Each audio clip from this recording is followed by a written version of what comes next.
Sim? Sim. Vamos testando de novo aqui. Iniciando. Então vamos começar agora com uma oração, né? Sempre bom a gente orar, porque é um contato importante com Deus, não é mesmo? O Manuel fez a oração inicial lá de Patos de Minas. Agora, pedi para a dona Maria Ângela fazer lá de Palmas, pode?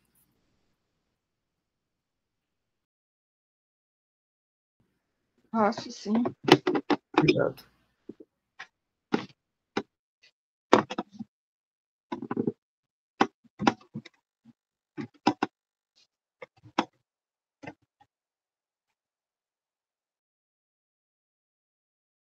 Mestre Jesus, mais uma vez vos pedimos a permissão para continuarmos os estudos. Que a tua luz continue iluminando as nossas mentes e assim possamos aprender ao máximo de tudo que for nos esclarecido. Mestre, esteja sempre conosco, principalmente nesses momentos, onde a dúvida também sempre alcança os nossos corações, e que com a paciência possamos abrir o entendimento, facilitar, inclusive, a transmissão para aqueles que estão à nossa volta.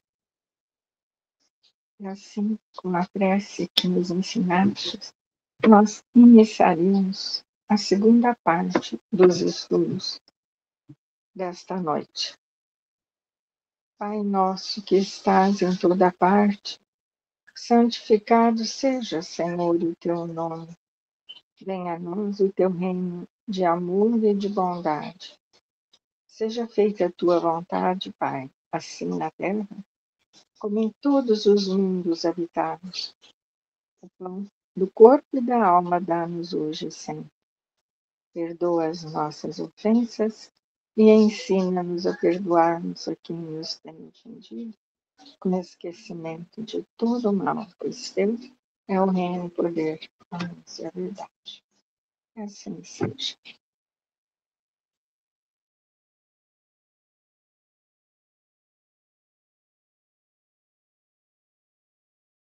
Obrigado, Ana Maria Ângela. Nós paramos no capítulo 19 do Evangelista Lucas. Os itens são: Jesus veio para salvar almas, ele conta a parábola das minas, ele entra triunfantemente em Jerusalém, que já me entristece, chora pela cidade e purifica o templo novamente. Porque ele entra triunfantemente significa que ele já está indo para o suplício.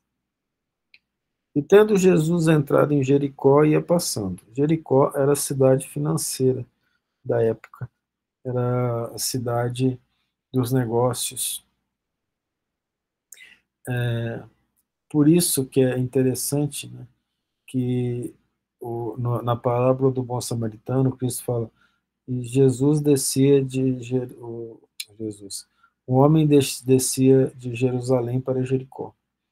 Essa descia tem mais de um significado, porque Jerusalém é considerada a cidade de Deus, cidade do templo, a cidade espiritual, e Jericó a cidade dos negócios, a cidade financeira.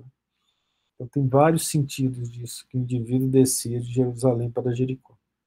E eis que havia ali um homem chamado Zaqueu, e este era um dos principais dos publicanos e era rico.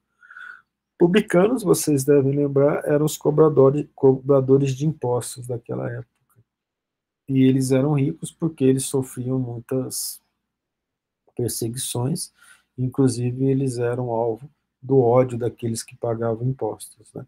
Mesmo que o imposto ele era obrigado pela lei mosaica, nós temos esse caso em que o pessoal coloca a culpa naquele que está cobrando, né? Procurava ver quem era Jesus. Não podia, por causa da multidão, porque ele era de pequena estatura.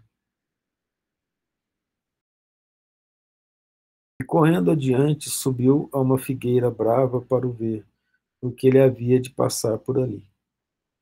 Veja que interessante isso, né? Ele queria tanto ver Jesus que ele correu e subiu numa figueira. E quando Jesus chegou àquele lugar, olhando para cima, viu e disse-lhe: Zaqueu, desce depressa, porque hoje me convém ficar em sua casa. Vejam vocês a importância disso, né? Óbvio que Jesus já sabia quem era Zaqueu, já sabia da estrutura mental dele. E hoje a gente estava falando de que o Cristo disse lá no Evangelho de João, me ajudem a lembrar, né, que aquele a quem o Pai preparou vai até o Cristo. Então, a situação de Zaqueu era de um espírito já procurando o bem, já procurando fazer o bem, procurando auxiliar os outros. De outra forma, ele não iria procurar Jesus. Ele procurou Jesus porque ele sabia da importância da missão do Cristo, senão ele não procuraria. Procurar Jesus naquela época eram os muitos sofredores, as pessoas pobres. A gente vai ver na narração do Emmanuel, através da psicologia do Chico, no livro Há 2000 anos, que quem procurava Jesus eram os escravos, os servos, os simples, porque ele pregava a igualdade no reino dos céus. Ele pregava que tanto o servo quanto o rico teriam o mesmo tratamento, porque eles não eram tratados da mesma forma aqui. Não é mesmo? Então, nesse caso, o que acontece? Ele era um rico, então, para que ele ia querer ouvir o Cristo? Sendo que o Cristo não falava nada bem de que era rico. Veja bem a importância da narração do evangelista, né? Ele era rico.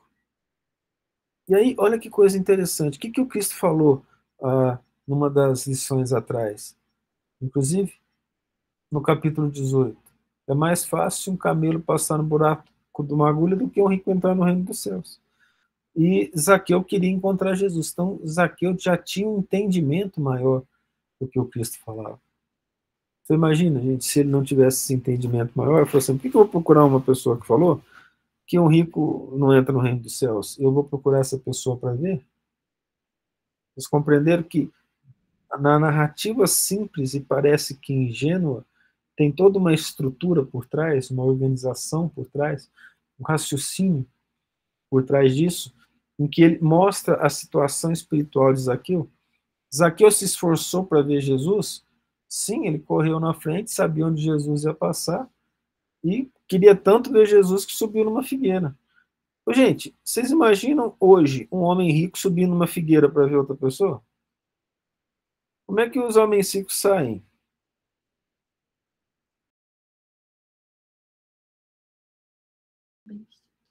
Manda buscar também, não é? Manda buscar. Sai com segurança. Fecha as coisas. Eu não teve um muito rico, acho que era um cantor ou uma cantora, eu não me lembro se é brasileiro ou se isso aconteceu mais de uma vez, que mandou fechar um parque de diversão. Sempre tem. Às Sempre vezes tem. fecha shopping. Fecha um shopping, né, para a pessoa comprar, para ir lá. Olha só o rico Zaqueu correu e subiu numa figueira para ver o Cristo. Vocês acham que isso denota humildade?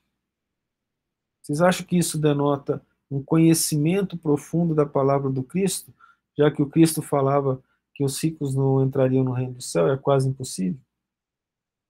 Vocês compreendem, então, por que Zaqueu apareceu na narração? Então, Zaqueu mereceu aparecer na narração bíblica. O seu nome ficou inscrito para sempre. Provavelmente Zaqueu é um daqueles que assinaram lá no Evangelho segundo o Espiritismo, um espírito protetor, guia do médium, e não quis que o nome aparecesse, não é?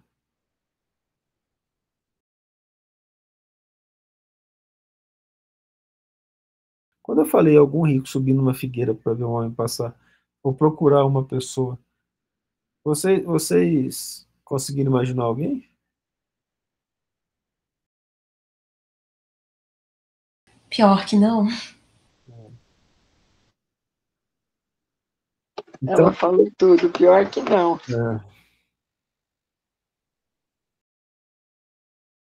Então, agora eu vou fazer uma pergunta engraçada. Se eu fosse muito rico, vocês acham que eu faria isso?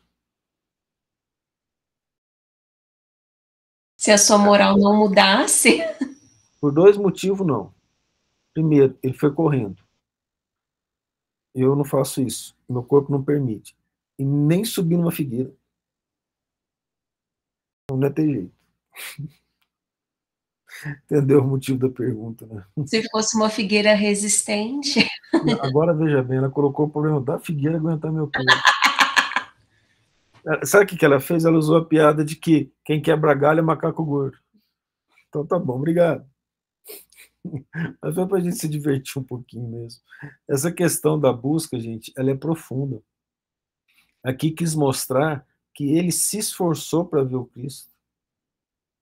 Ele foi atrás. E o Cristo fala sobre isso. Alguém lembra uma passagem que o Cristo fala sobre isso? Buscai e achareis, batei e abrir-se-vos-á. Ou seja, busca, você acha. Então, aqui nós temos a representação exemplar do que o Cristo falou.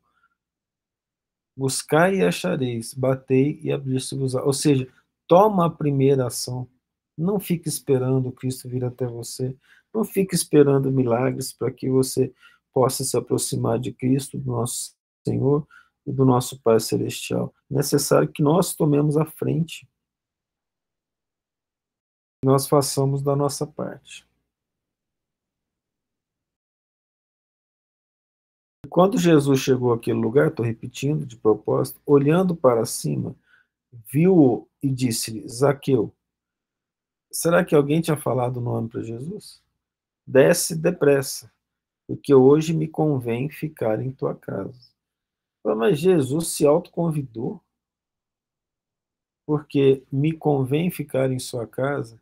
Vocês lembram o que Jesus falou para os apóstolos quando eles foram mandados para pregar? O que nós podemos relacionar com isso? Procurai nas aldeias aqueles que são dignos de vos receber. Lembra disso? Se não tiver ninguém naquela aldeia que você receba, bata o pé, para que não leve nem a poeira daquela casa ou daquele lugar. Porque em verdade vos digo que haverá mais piedade para Sodoma e Gomorra no dia do juízo do que para esse lugar. Então, o Cristo falou para os apóstolos, ele não vai exemplificar, procurar em lugar digno. Então, vocês acham que esse Zaqueu, por ser chamado publicano, ele seguia a religião na forma dos fariseus? Muito provavelmente não. Mas ele seguia uma religião, uma religiosidade mais profunda, porque ele foi digno de receber não um apóstolo, ele foi digno de receber Jesus. Quanto mais eu falo, mais eu apaixono por Zaqueu. Porque olha só, imagina você ser digno de receber Pedro na sua casa, de receber Tadeu, de receber Tiago, João. Ele foi digno de receber Jesus. E não foi o apóstolo ou Cristo que procurou, ele foi atrás. E Jesus disse, me convém ficar em tua casa. O Zaqueu, o rico, podia falar assim, ué, esse pobretão querendo ficar na minha casa. O Cristo já sabia com quem ele estava falando. O merecimento de Zaqueu já era suficiente para o Cristo ficar na casa dele. E apressando-se, o que significa isso? Ó? O que o Cristo falou assim? Desce depressa. Não foi? O que o Zaqueu falou? Fez, apressando-se, obedeceu. Desceu, Cristo falou, desce depressa. E ele desceu depressa. E recebeu-o com alegria. Ou seja, não foi nada imposto. Não foi nada imposto. Vocês lembram da gente conversar antes? O significado das pessoas receberem Jesus em casa? Vocês lembram do centurião romano que falou: Senhor, não sou digno de te receber na minha casa? Lembram disso? Vamos associar com isso? Zaqueu recebe com alegria. Então, Zaqueu era um daqueles grandes espíritos, provavelmente até em reencarnação de um dos profetas, os grandes homens do povo judeu, que já estava preparado e já fazia o bem. Um daqueles missionários que vieram para auxiliar no trabalho de Jesus. E vendo todos isso, murmuravam, dizendo que entrara para ser hóspede de um homem pecador.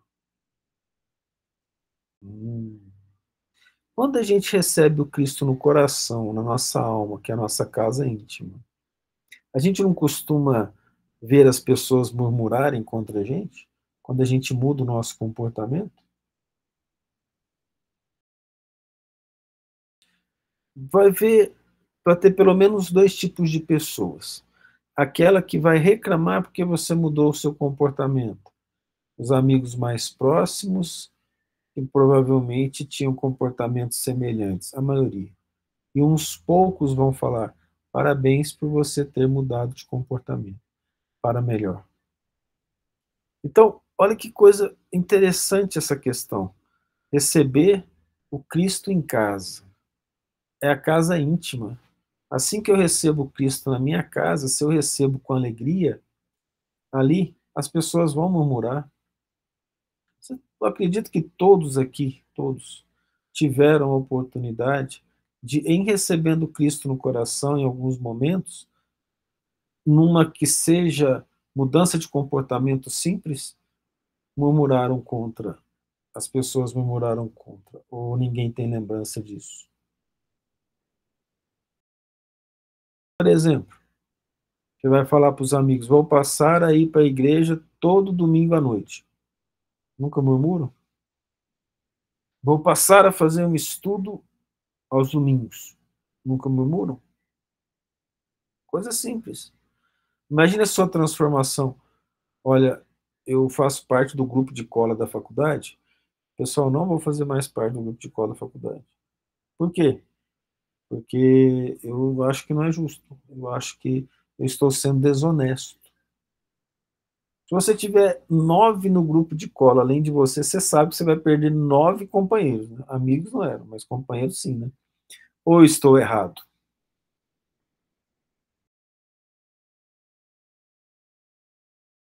Devo estar errado, ninguém falou nada.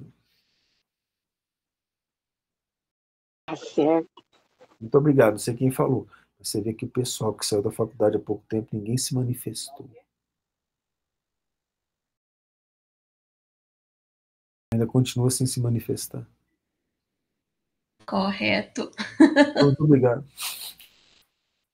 Vocês entendem que a entrada do Cristo na nossa casa significa que vão murmurar contra a gente? E eu acho que a maioria, porque olha o que o narrador escreveu. E vendo todos isso, murmuravam, dizendo que entrara para ser hóspede de um homem pecador. Se a gente se arrependeu de uma ação e a gente quer mudar, a gente não era pecador? Então vocês concordam que para a gente mudar, o Cristo tem que entrar na nossa casa íntima, porque nós somos pecadores? E aqueles que murmuram, então, se arrependeram ou se acham pecadores? Porque se eu mudei... Acho que eles não se acham. Não se acha. Porque se você se achar pecador, a tendência é mudar, não é? Você não suporta conviver consigo mesmo durante muito tempo, concorda? A pessoa vai entrar em colapso mental, moral ou comportamental, não suporta. Se a pessoa passa muito tempo contra aquilo que ela está achando que deve fazer e não faz, ela é uma pessoa feliz? Não tem como ser. Mas olha como é que Zaqueu recebeu Zaqueu, o pecador, recebeu Cristo com alegria. Vocês compreendem a profundidade disso tudo, né? Agora vamos pensar na nossa casa. Receber as pessoas na nossa casa. Tudo bem.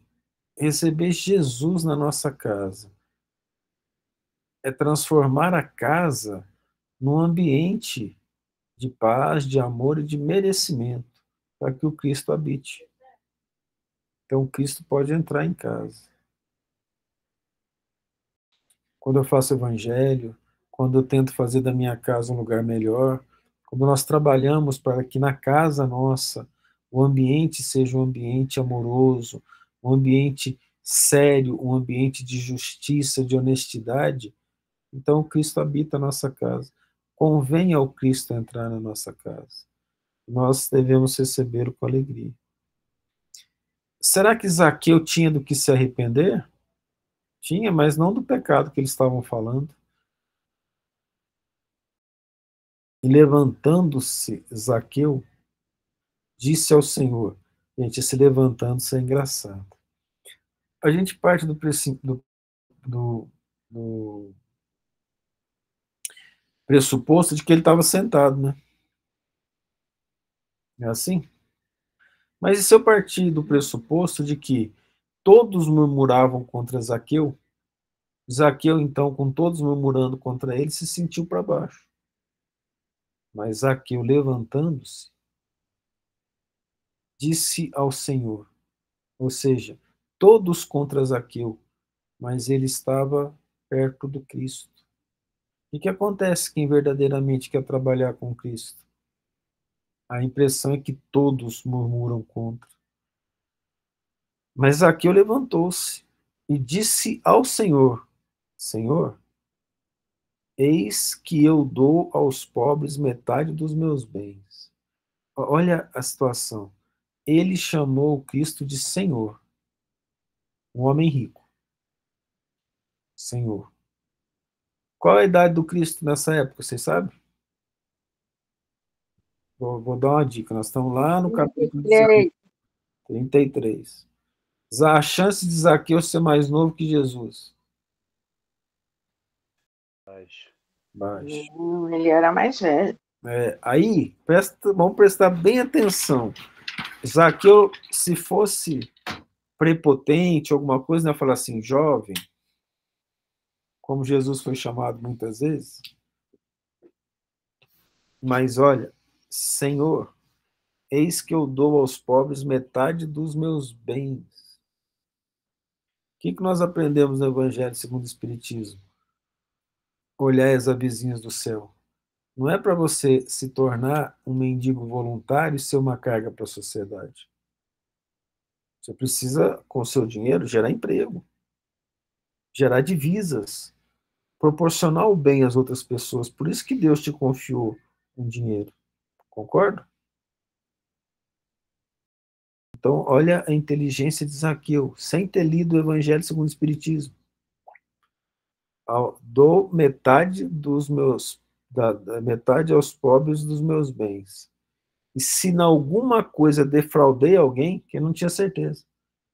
Porque a sinceridade de Zaqueu era muito grande, ele não ia mentir na frente do Senhor. Então Zaqueu foi mais humilde ainda, porque ele tinha certeza que ele não defraudou ninguém. Mas se ele defraudou e descobrisse, restituo quadruplicado. Por trás disso tem arrependimento, humildade, gratidão, vida exemplar. Faltava pouco para ele se arrepender de verdade e o Cristo foi lá. Porque o Cristo já sabia o que ia acontecer. E disse-lhe Jesus: hoje houve salvação nesta casa, porquanto esse também é filho de Abraão.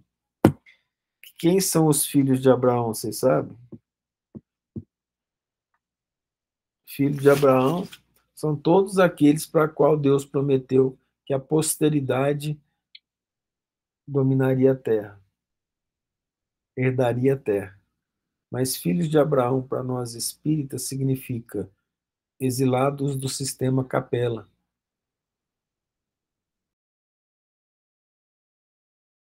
Então, hoje teve salvação nessa casa.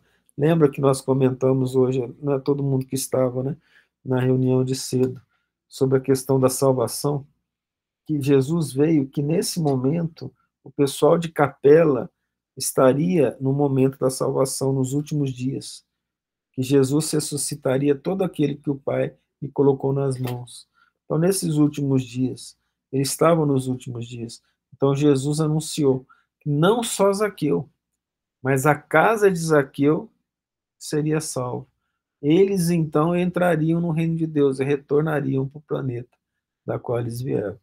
Jesus então aqui diz ao mesmo tempo que ele é um exilado de Capela e que ele cumpriu o que deveria necessariamente para retornar para o planeta da qual ele veio, que já estava bem mais evoluído.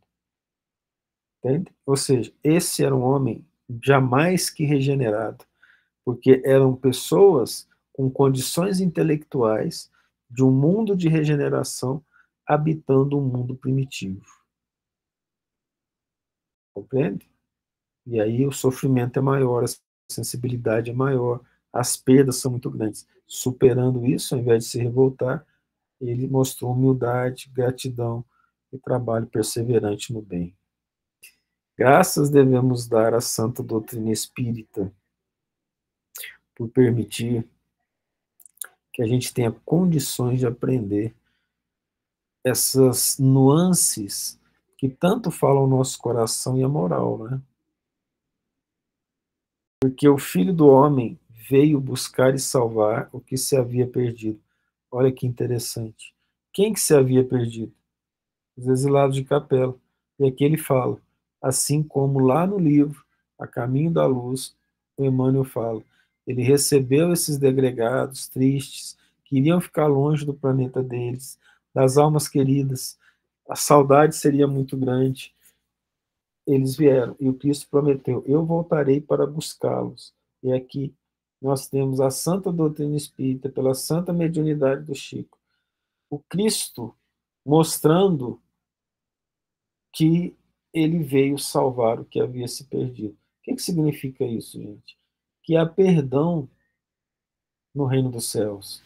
Que o Cristo de Deus, o Filho de Deus, ama e perdoa.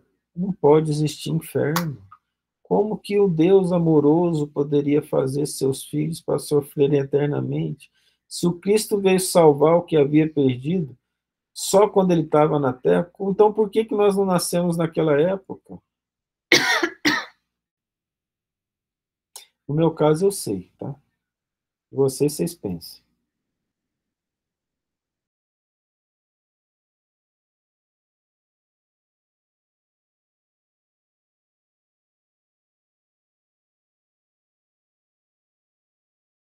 Posso continuar? Algum comentário? Então, tá bom. E ouvindo eles essas coisas, ele prosseguiu e contou uma parábola, porquanto estava perto de Jerusalém, e cuidavam que o reino de Deus logo se haveria de manifestar. Como é que o reino de Deus logo haveria de se manifestar? Quando é que o reino de Deus se manifesta? Quando nós já decidimos fazer o bem, e mesmo diante de sofrimento de luta, o reino de Deus se faria. Então ele se manifestaria no momento em que o Cristo, morrendo, marcaria o fim do tempo do povo de Israel ou dos degregados de Capela na terra e seriam conduzidos para a salvação. A bondade de Deus sempre leva à luz a escuridão. Dos povos daquela época, degregados de Capela, quais eram os que tinham maior problema moral, vocês sabem? Entre os egípcios, os chineses, os hindus e os... esqueci o nome. Os adâmicos, mas eles têm outro nome. Os indo-europeus, que é entre os hindus também. Qual desses povos, que na verdade o indo-europeu, quem faz parte deles são os judeus. Os judeus descenderam deles, eu acho. Acho que dos hindus, da parte dos hindus. Os judeus eram os mais necessitados moralmente, por isso que o Cristo veio até eles.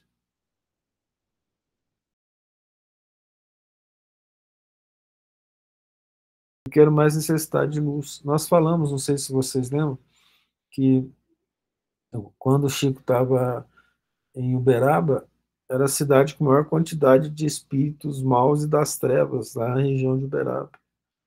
Porque eles iam perseguir o trabalhador do Cristo, mas ao mesmo tempo iam receber luz. Deus é tanto amor que ele não maltrata aqueles que não querem segui-lo. Ele dá todas as condições possíveis para que o sigamos, para que a gente trabalhe para chegar perto dele. Todas as condições. Cabe a nós aprendermos a enxergar essas condições e a utilizá-las. Disse, pois, um certo homem nobre partiu para uma terra remota. Deve ser uma terra, né? Porque um terra não. A fim de tomar para si um reino e voltar depois. E chamando 10 servos seus, deu-lhes 10 minas e disse-lhes: negociai até que eu venha. Mas os seus concidadãos odiavam-no e mandaram após ele embaixadores, dizendo: não queremos que este reine sobre nós. E aconteceu que, voltando ele, havendo tomado o reino, disse que lhe chamassem aqueles servos, a quem tinha dado dinheiro, para saber o que cada um tinha ganhado negociando. E veio primeiro dizendo: Senhor, a tua mina rendeu 10 minas. E ele disse: bem está, servo bom, porque no mínimo foste fiel, sobre 10 cidades terás autoridade. E veio o segundo dizendo: Senhor, a tua mina granjeou 5 minas. E a esse disse também: sê tu também sobre 5 cidades. E veio outro dizendo: Senhor, aqui está a tua mina, que guardei num lenço. Vê para mim o que é mina no Evangelho, porque isso aqui está parecendo que é dinheiro. Porque tive medo de ti, que és homem rigoroso, que tomas o que não pusestes e ceifas o que não semeaste. Porém ele lhe disse: servo mau, pela tua boca te julgarei. Sabias que eu sou homem rigoroso, que tomo pão e não pus, que não pus e ceifo o que não semeei. No Evangelho, a unidade de valor que aparece na parábola das minas é a unidade de valor, né? Moedas de prata. Por que não puseste, pois, o meu dinheiro no banco, e vindo eu o receberia com juros? E disse-lhe aos que estavam com ele: tirai-lhe a mina, e dai ao que tiver 10 minas. E disseram-lhe eles: Senhor, ele tem 10 minas. Pois eu vos digo que qualquer que tiver, ser-lhe-á dado, mas ao que não tiver, até o que tem, lhe será tirado. Porém, trazei aqui aqueles meus inimigos que não quiseram que eu reinasse sobre eles, e matai-os diante de mim. E dito isso, ia caminhando adiante, subindo para Jerusalém. Terminou a parábola aqui, né? Imagina Jesus mandando matar. Nós vamos ter que começar aqui de novo.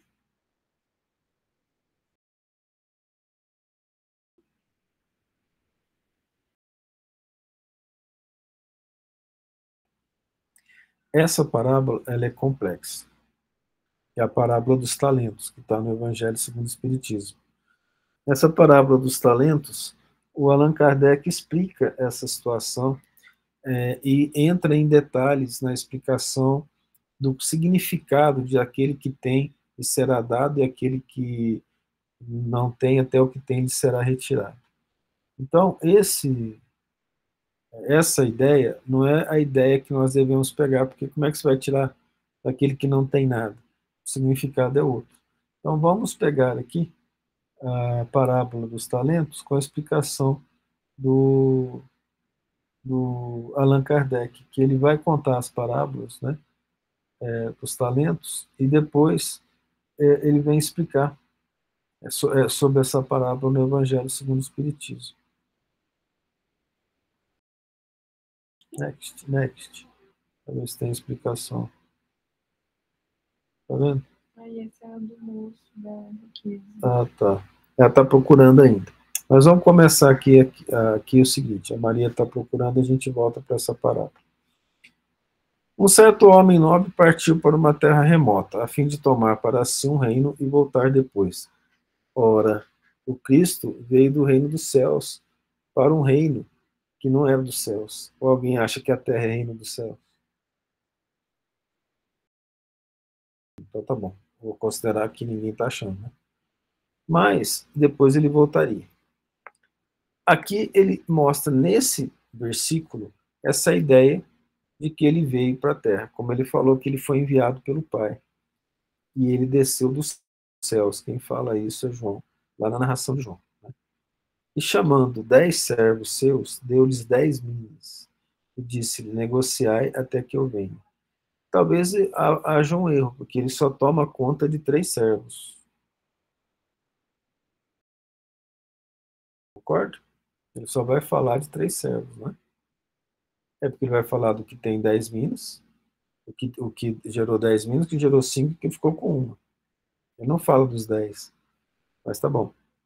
E aí, o que ele fez? Ele chamou esses servos, porque na outra narração, eles vão falar sobre que os servos, que eram os servos melhores dele, que ele deu responsabilidade.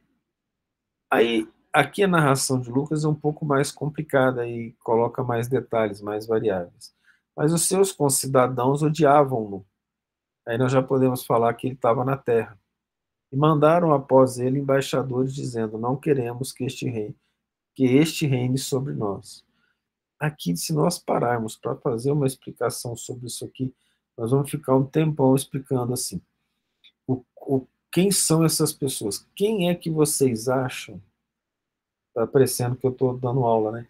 Quem é que vocês acham que são essas pessoas que falaram que não queria que o reino do Cristo viesse sobre a terra? Quem são esses 6?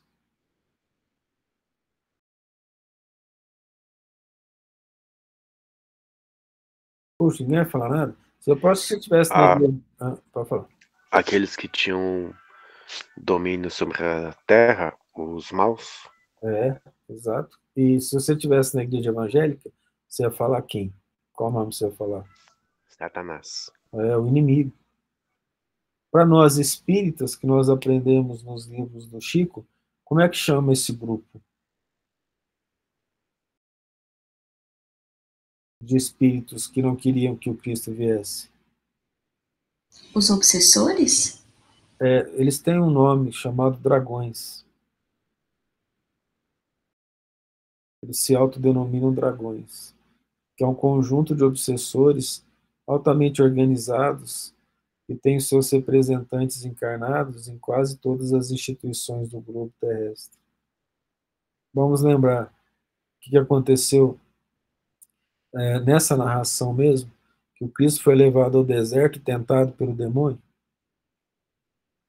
Então nós podemos falar que todos aqueles ligados ao demônio, ligados ao mal, como Emmanuel comentou, eles não querem que o reino de Deus venha sobre a terra, porque para eles a terra é deles. Nós vamos ver nos livros do André Luiz alguns obsessores falando assim, sobre os revoltados com os bons espíritos. Vocês são os eleitos, os privilegiados, nos deixem em paz, a terra é nossa. Esse lugar é nosso. Então essa situação do poder sobre a terra, ele é tão grande que vocês vão lembrar daquela narração quando o demônio tenta o Cristo, leva ao pináculo do mundo e fala assim, se me obedeceis, darei para você todos esses reinos. Ou seja, ele domina todos os reinos da terra. Aí é importante que a gente faça a seguinte pergunta, isso ainda acontece hoje? Com certeza. Aí nós vamos fazer uma pergunta mais profunda.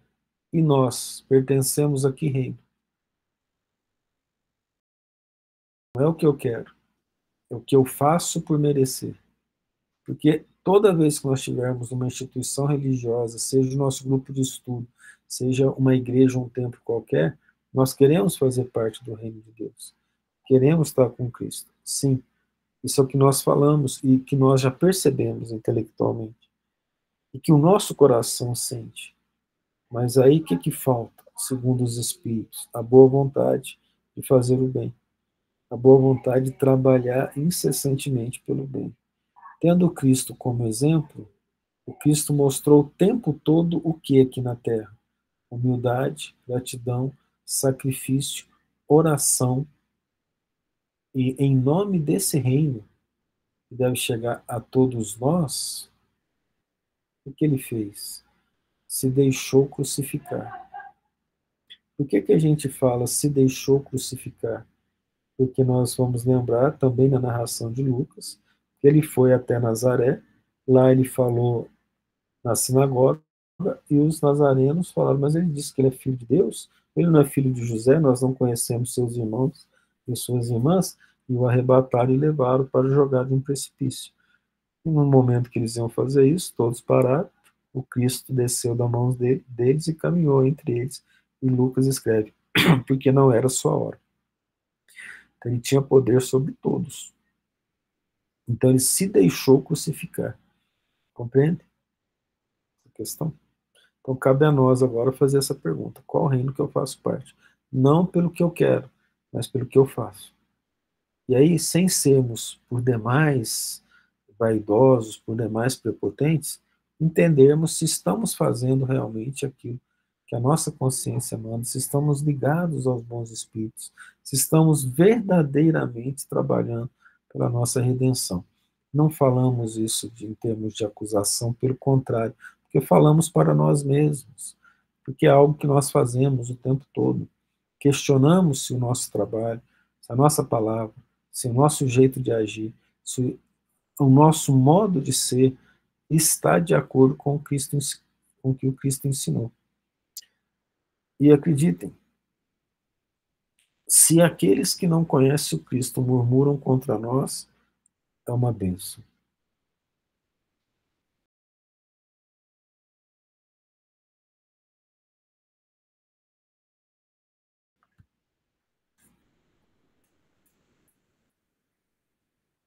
Tudo bem?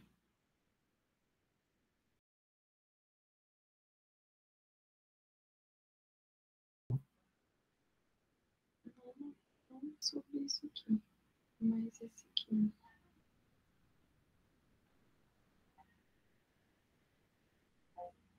Lê aí pra gente a partir do item 15.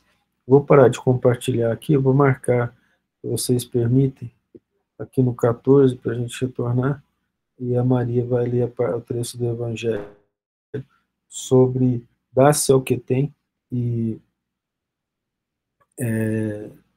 tira o que não tem. Tá? Pode falar por aqui. Dá-se ao que já tem e tira-se ao que não tem. Meditai esses grandes ensinamentos que se vos são por vezes afigurado paradoxais.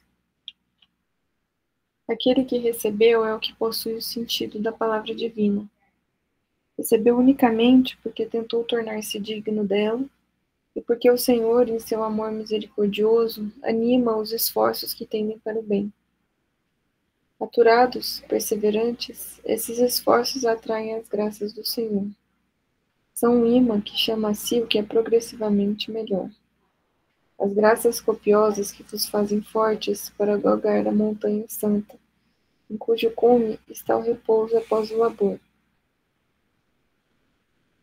Tira-se ao que não tem, ou tem pouco. Tomai isso como uma antítese figurada.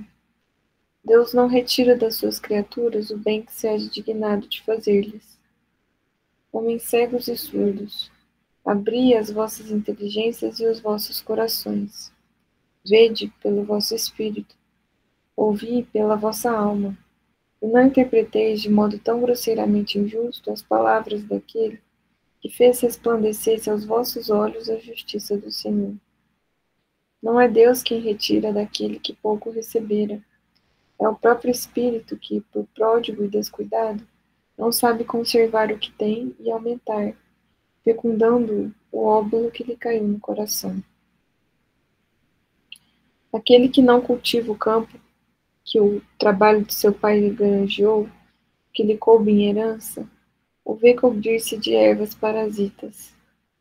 É seu pai quem lhe tira as colheitas que ele não quis preparar? Se a falta de cuidado deixou fenecessem as sementes destinadas a produzir nesse campo, é a seu pai que lhe cabe acusar por nada produzirem elas? Não e não. Em vez de acusar aquele que tudo lhe preparara, de criticar as doações que recebera, queixe-se do verdadeiro autor de suas misérias, e arrependido e operoso, meta corajoso mãos à obra. Arroteie o solo ingrato com o esforço de sua vontade. Lavre o fundo com o auxílio do arrependimento e da esperança. Lance nele, confiante, a semente que haja separado por boa dentre as más. Regue-o com seu amor e a sua caridade, e Deus, o Deus de amor e de caridade, dará àquele que já recebera. Verá ele, então, coroados de êxito os seus esforços, e um grão produzir 100 e outro 1000. Ânimo, trabalhadores! Tomai dos vossos arados e das vossas charruas. Lavrai os vossos corações. Arrancai deles a cisânia. Semeai a boa semente que o Senhor vos confia, e o orvalho do amor lhe fará produzir frutos de caridade. Um espírito amigo.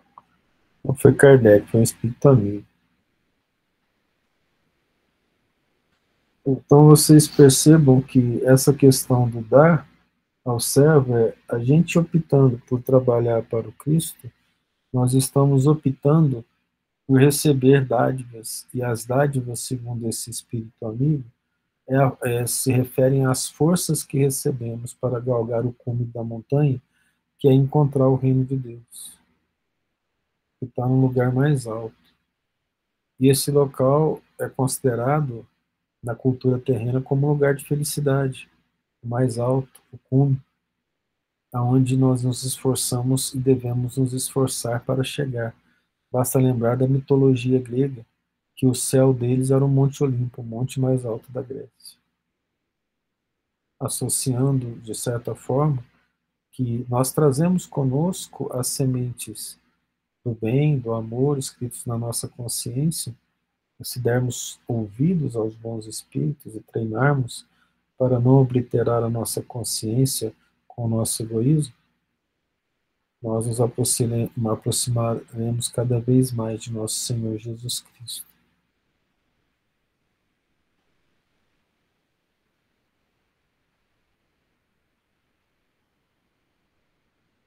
Algum questionamento? Sem questionamentos? Então vamos buscar lá em Piruía a nossa oração final, Amanda. Vamos.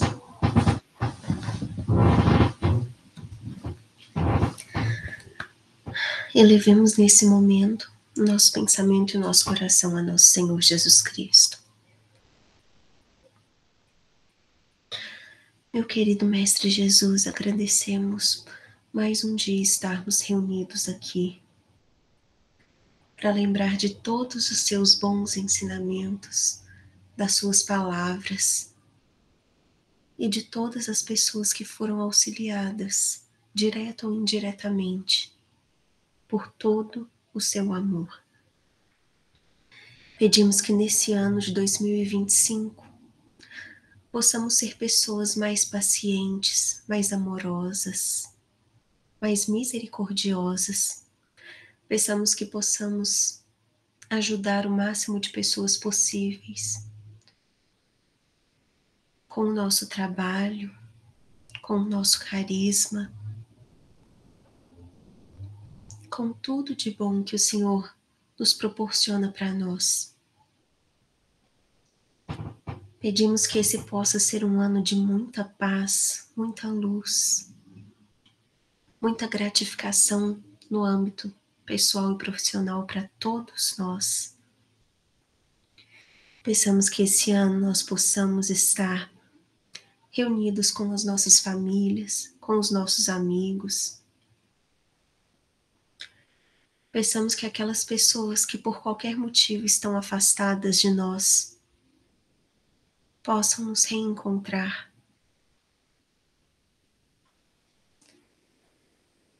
Peçamos também por todas as pessoas que estão em leitos de hospitais, por todos os trabalhadores que estão cuidando dessas pessoas.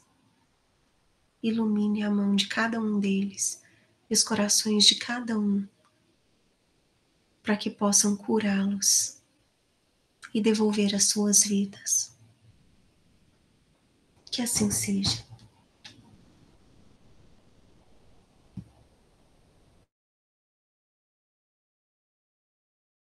Obrigado, Amanda, a todos, nosso carinho, nosso amor. E que esse ano seja cheio de luz, bondade, paz. Assim seja. E continuemos nos encontrando à noite para os trabalhos do bem, hein?